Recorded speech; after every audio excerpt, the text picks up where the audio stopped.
wanted to share a little bit about how I practice arpeggios. Maybe I'll start by talking about what they are, and then how they're useful for me, and then a couple of different ways to kind of think about them. So, um, if I back up and talk about the diatonic arpeggios, they're basically simply the chords that are built off of the different degrees of a scale. So, in the scale of G major, we have 7 different possibilities of diatonic chords and diatonic arpeggios that we can play. We have G major 7, which is the 1. We have A minor 7, which is the minor 2. We have B minor 7, which is the minor 3. We have the 4 major 7, C. We have the Dom 7, the 5 Dom 7.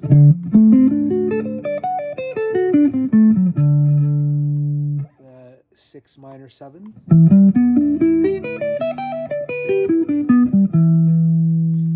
The 7 minor 7 flat 5. So that would be F sharp minor 7 flat 5. And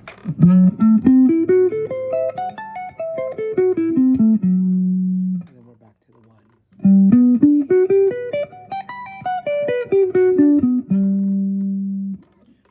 So one way of practicing it, and one way that's a really good way of practicing it, is doing just what I just did.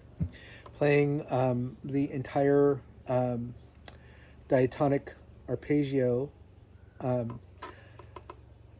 chord patterns up and down the neck.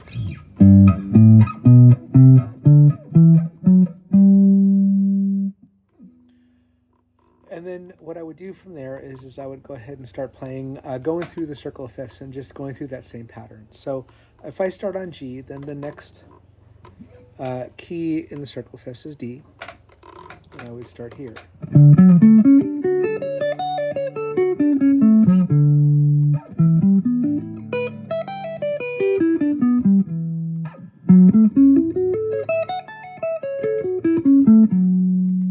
So from here, you can kind of start seeing where I might run into a problem.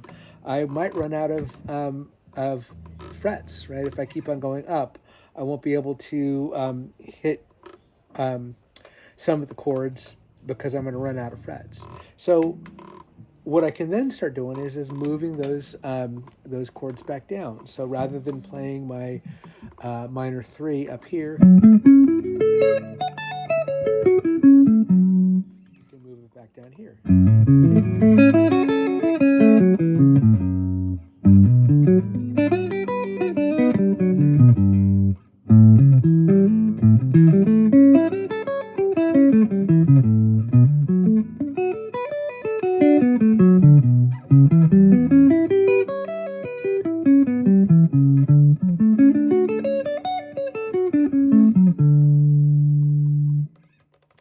And so this is a really good way of learning the diatonic arpeggios, and then a really good way of learning the fretboard. So anything that you can do, any scale that you can practice, I highly recommend working those through the circle of fifths. So if you're just practicing your major scale, then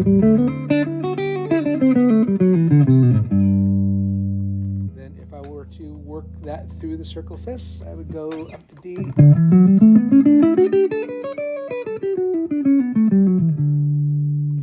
Down to A,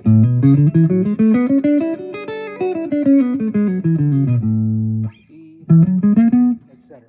So, and then eventually you'll get back to the original key that you were in. So that's one great way of actually learning the circle of fifths, or learning the diatonic arpeggios, is playing them and then playing them in all keys through the circle of fifths.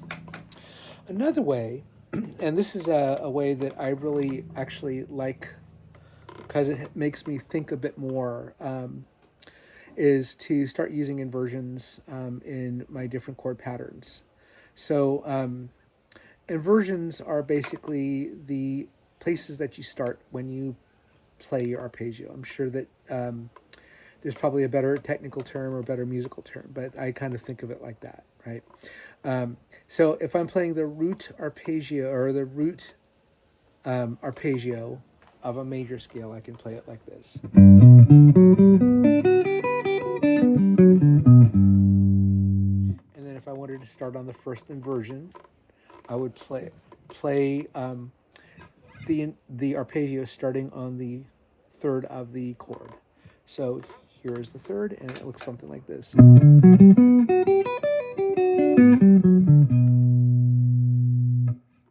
then the second arpeggio would be the starting on the fifth. So here I am here.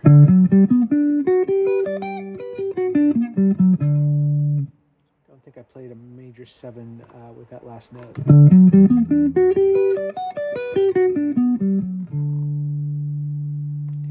And then I'm not sure if there's a third inversion. I call it a third inversion. I'm not sure if that's what it's actually called musically, but technically I could start on the 7th of the chord that I'm playing and play from there.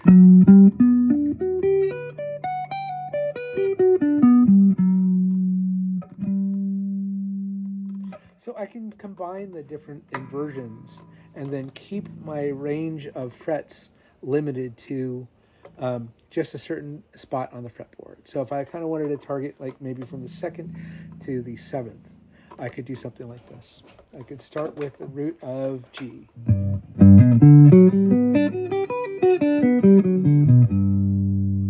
I can switch to the 3rd inversion of the minor 2nd.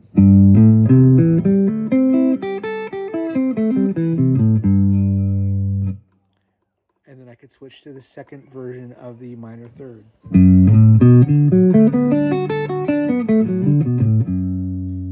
And the 2nd of the minor 4th.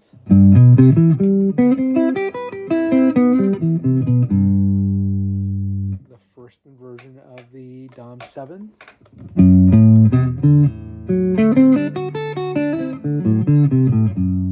Play that again.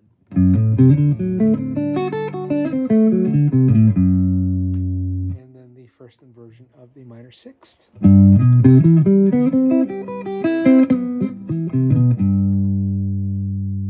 And then finally, I can come back to the root position of the minor 7 flat 5.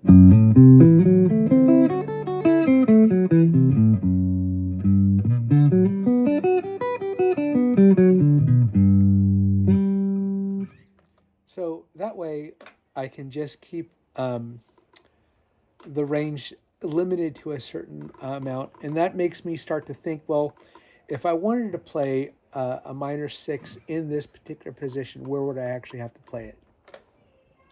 Then the other thing too is you can go around the circle of fifths with that. So if I started on G, I can then go to D.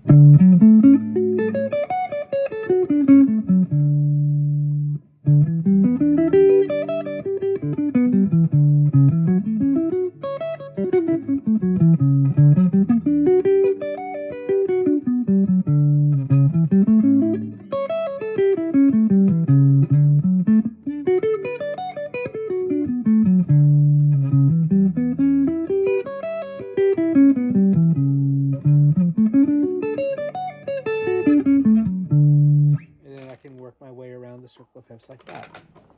One thing that is kind of interesting to start noticing, that I didn't start noticing until I started practicing like this, is that there are a lot of similarities between the chord, the arpeggios. So if I start with G, if I start in key of D, and I play the 1 chord.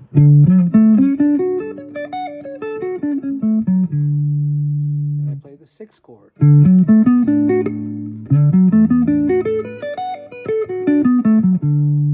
I play the 4 chord.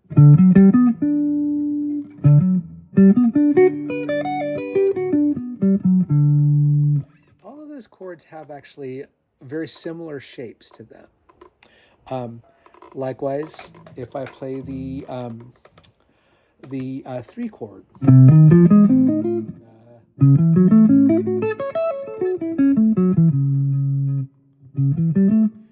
play the 5 chord. And if I play the 7 chord, all of those chords actually have a very similar shape too. And then for that, the 2 chord actually is kind of an interesting thing because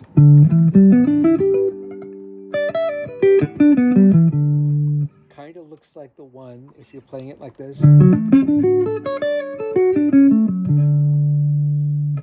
it kind of looks like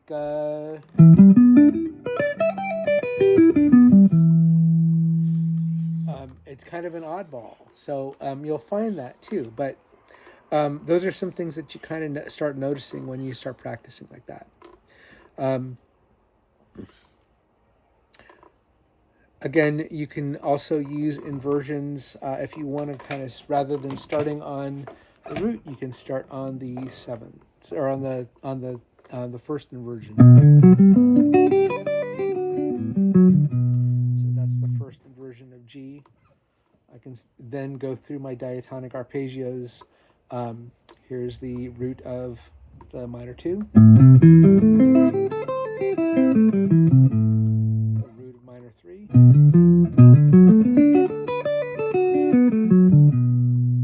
The third inversion of the major 4.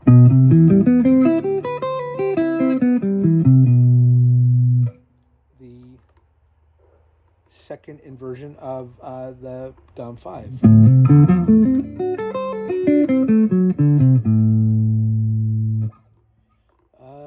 The second inversion of the minor 6.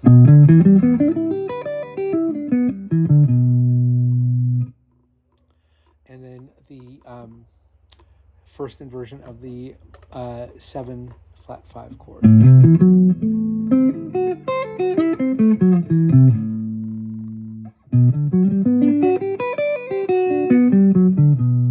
I can keep on going through all 4 different inversions.